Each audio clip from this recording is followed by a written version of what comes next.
एकतर आपण पाहतोय की दिवसेंदिवस गाड्यांची संख्या वाढते आणि वाहनांची संख्या वाढते नव्हे तर पार्किंगचा सुद्धा मोठा प्रश्न मुंबई पुण्यासारख्या आणि सगळ्याच शहरामध्ये भेडसावतोय। आणि त्यामुळे आता जसं पूर्वीच्या काळी शेतकऱ्याकडे 1000 एकर 500 एकर अशी जमीन असायची, परंतु नंतर आपण कालांतराने सिलिंगचा कायदा आणला, तो आपल्याला आणावा लागला। त्याच पद्धतीने आपल्याला गाड्याच्या बाबतीमध्ये सुद्धा सिलिंगचा कायदा आणावा लागतो की काय, अशी परिस्थिती शिंदे साहेब निर्माण झालेली आहे। म्हणजे एका कुटुंबाकडे एका मालकाकडे किती गाड्या असाव्यात हिचं काय आपल्याकडे कुठला कायदा नाहीये। पण ठीक आहे, गाड्या असाव्यात, पण त्या गाड्या पार्किंगची व्यवस्था तरी त्यांनी स्वतः केली पाहिजे ना। त्याच्या गाड्या काय रस्त्यावर लावायच्या का?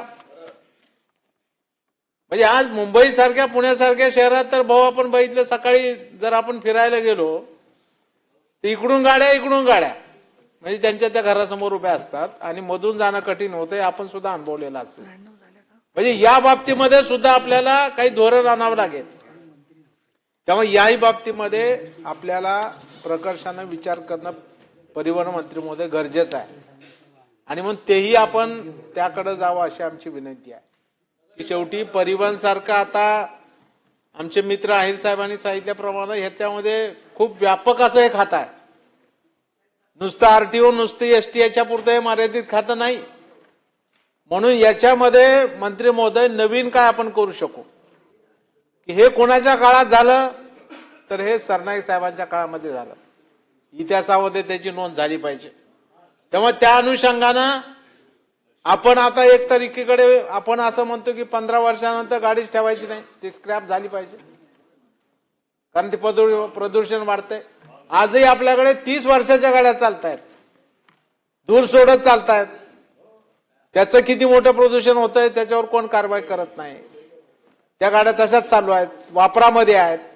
पण या बाबतीमध्ये सरकारचं काही धोरण आहे का नाही किंवा याच्यामध्ये कडक कारवाई आपण करणार का नाही? कायदे आपल्याकडे आहेत का? आहेत, पण त्याची नीट अंमलबजावणी होत नाही। त्यामुळं त्याच्यामधले निर्बंध येत नाहीत आणि परिणामी लोकांना वाटतं 10-5 रुपये दिले की चालतंय काम, म्हणून लोकही निर्डावलेले आहेत। ते तसंच चाललेलं आहे।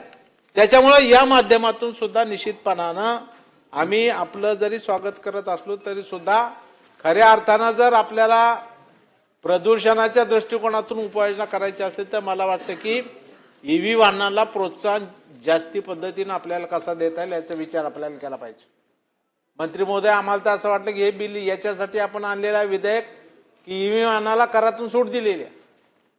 म्हणजे ईव्ही वाहन तुम्ही घेतलं तर कुठलाही कर लागणार नाही, नव्हे तर इन्शुरन्स वाल्यांशी बोलून त्याच्यामध्ये काय आपल्याला कमी करता येतं का? कारण एकतर काय झालं की ईव्ही वाहन घ्यायला तुम्ही जसं टेस्ला गाडी घेतली स्वागत आहे, त्याच्याबद्दल दुमत नाही, पण ईव्ही वाहनाची किंमत डिझेल वाहनाच्या तुलनेत पेट्रोल वाहनाच्या तुलनेत जास्तीची आहे। आपण जर मार्केट बघितलं कुठल्याही ईव्ही वाहन घ्यायला गेलो तर डिझेल आणि कार जरी घेतली आपण तर डिझेल गाडीपेक्षा त्याची किंमत जास्त आहे, कारण त्याला बॅटरी लागते। खर्च काय आहे का आहे, विजेचं युनिट आणि तो विचार करते काय गाडी परवडणारी आहे, आपल्या पर्यावरणाला समतोल आहे का, समतोल राखणारी आहे। आणि मी सुद्धा ईव्ही वाहन वापरतो, परंतु सभापती महोदय याच्यामध्ये जी काही त्यांची किंमत एकूण त्याला लागणारा कर, आरटीओचा टॅक्स आणि इन्शुरन्स याचा विचार केला तर ती किंमत फार पुढे जाते। त्यामुळे लोक तिकडे इच्छा असून सुद्धा वळायला तयार होत नाहीत। त्यामुळे या बाबतीमध्ये आपल्याला काही दिलासा देणारं काही धोरण आणता येईल का हेही मंत्री महोदय आपण त्या ठिकाणी पाहावं अशी आमची सूचना या निमित्तानं आहे। सभापती महोदय, जसं आता अनिल परब साहेबांनी सांगितले की हल्ली आपण पाहतो की रस्त्यांनी चाललेलं असताना खरं तर आरटीओचं काम आहे की वाहन त्यांच्याकडे निरीक्षक आहेत, त्यांच्याकडे इन्स्पेक्टर आहेत, त्यांचं काम आहे की वाहनाची तपासणी करणं। त्यांना तो अधिकार आहे रस्त्यावरती थांबून लायसन आहे का, प्रदूषणाचं सर्टिफिकेट आहे का ते पाहणं त्यांचं काम आहे, त्यांचं ते करावं त्यांनी। पण तो आपण पाहतो की ट्रॅफिक पोलीस गाडी घेतात आणि कुठेतरी सिटीच्या बाहेर जाऊन कुठल्या तरी नाक्यावर उभे असतात आणि ते हात करत असतात आणि लोकांना थांबून काय त्रास द्यायचा ते देतात, ते आपल्याला माहित आहे। याच्यामध्ये तुमचा आणि गृह विभागाचा समन्वय असला पाहिजे। त्याच्या बाबतीत आपल्याला काही सुधारणा करता येईल का की बाबा तुमचं काम हे ट्रॅफिक नियंत्रित करणं शहरापुरतं मर्यादित आहे, तुमचं काम शहराच्या बाहेर जाऊन तिथं ट्रॅफिक अडवून त्यांच्याकडून वसुली करणं काम नाहीये तुमचं. तुम्हाला तो अधिकार आहे का नाही हे तपासण्याची गरज आता निर्माण झालेली आहे. त्याच्यामुळं निश्चितपणानं हा जो काही जनतेला विनाकारण त्रास होतोय तो सुद्धा दूर करणं एक परिवहन खात्याचा मंत्री माझ्या काळात हे मी चांगलं केलंय याचं आत्मिक समाधान आपल्याला असतं. आणि मग त्याही दृष्टिकोनातून काय उपाययोजना आपल्याला करता येतील का तेही करण्याचं काम आपण केलं पाहिजे. मंत्री महोदय, तुम्ही आम्ही सुद्धा परदेशामध्ये जातोय. आज तिकडली सगळी वाहतूक व्यवस्था आपण बघतोय. तिकडले सगळे वाहनाच्या बाबतीतले वाहतुकीचे कायदे आपण पाहतोय. म्हणजे परवा आम्ही आता विधान भवनानं आम्हाला पाठवलं होतं लंडनला. आम्ही तिकडे गेलो, आदरणीय सभापती महोदया सुद्धा होत्या. म्हणजे 6 वाजले आणि 6 वाजल्यानंतर आम्हाला जी घेऊन जाणारी बस होती ती थांबली. पुढे कार येऊन उभा राहिली आणि आम्हाला वाटलं अरे काहीतरी झालं काय, यात्रिक वगैरे उतरतात की काय कारमधून, कारण पुढे जाऊन उभी केली त्यानं आमच्या आणि आम्हाला थांबवलं. आम्ही म्हणलो काय चाललंय, तर थोड्या वेळामध्ये तो गाडीतला ड्रायव्हर उतरला आणि त्या छोट्या गाडीत आलेला दुसरा ड्रायव्हर त्या गाडीमध्ये चालला आणि त्यानं तिथलं कार्ड काढलं. त्याच्यामध्ये कार्ड होतं, त्याचं कार्ड म्हणजे त्याच्यावर रेकॉर्डिंग होणार. ती म्हणला मेरा ड्यूटी खत्म हो गई, 6 बजे मेरी ड्यूटी खत्म होती, अभी दूसरा आया उसकी ड्यूटी चालू होती. म्हणजे इतका काटेकोरपणे जर तिथं कायद्याची अंमलबजावणी नहीं बोला, मैं बोला अगर गाड़ी ऐसी लेके गए तो क्या होता, नहीं बोले मेरा लाइसेंस रद्द होता है, मेरा लाइसेंस जाएगा, मैं नहीं बैठने वाला.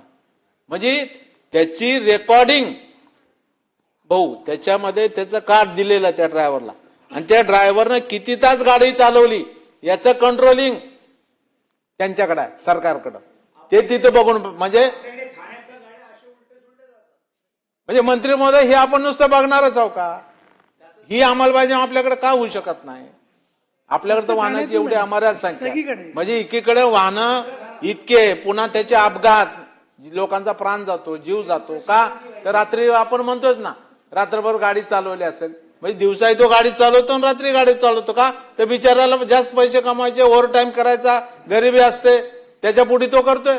पण सभापती महोदय जीव लोकांचा जातोय ना, याच्या बाबतीमध्ये आपल्याला काही नवीन सुधारणा करता येतील का हेही बघणं मंत्री महोदय गरजेचं आहे. त्यामुळे असं तुम्ही काही कन्स्ट्रक्टिव्ह काम की आम्हाला आणि आमच्या येणाऱ्या पुढच्या पिढीला हे लक्षात आलं पाहिजे की सरनाईक साहेबांच्या काळामध्ये हा कायदा झाला किंवा ही नवीन योजना आली जी आयुष्यभर लक्षात राहील. या पद्धतीनं आपण एखादा अभ्यासगट स्थापन करा, त्याच्यामध्ये आम्ही काही त्या ठिकाणी सूचना करू, परब साहेब करतील, इथं माहीर साहेब आहेत, आम्ही सगळे म्हणून त्याच्यामध्ये सूचना करून एक चांगले आपल्या राज्यासाठी वाढणारी लोकसंख्या, वाढणारे हे वाहनांची संख्या ही तर काही थांबणार नाही. कुणी किती वाहनं घेवतात जास्तीचा प्रश्न. आपण काय अजून जमिनीसारखा सिलिंगचा कायदा वाहनावर आणलेला नाहीये, त्याच्यामुळे तो किती वाहनं घेतो त्याचा प्रश्न आहे. परंतु वाढणारी आज पार्किंगची व्यवस्था, ह्या सगळ्या गोष्टीचा विचार एक परिवहन मंत्री म्हणून आपल्याला त्या ठिकाणी निश्चितपणाने करावं लागेल आणि तो आपण करावा अशी विनंती सुद्धा या माध्यमातून मी या ठिकाणी करतो. आणि निश्चितपणानं मला हे आपल्याला या माध्यमातून सूचित करायचंय की 15 वर्ष त्याचं शेवटी कुठल्याही वाहनाचं एक वयोमर्यादा ठरवली पाहिजे, किंवा तुमची वयोमर्यादा 15 वर्ष असेल, 16 वर्ष असेल, बरोबर ते 16 वर्षी ते वाहन स्क्रॅप झालं का नाही याची बघण्याची यंत्रणा सुद्धा आपल्याकडे त्या ठिकाणी असली पाहिजे. आणि ते 16 वर्ष झाल्यावर 1 दिवसांनी जर ते रस्त्यावर आलं तर त्याला पकडून ते स्क्रॅप करणं ही सुद्धा सरकारची जबाबदारी. अशा पद्धतीनं जर आपण यंत्रणा विकसित केली तर निश्चितपणानं त्या ठिकाणी त्याचा परिणाम होऊ शकतो.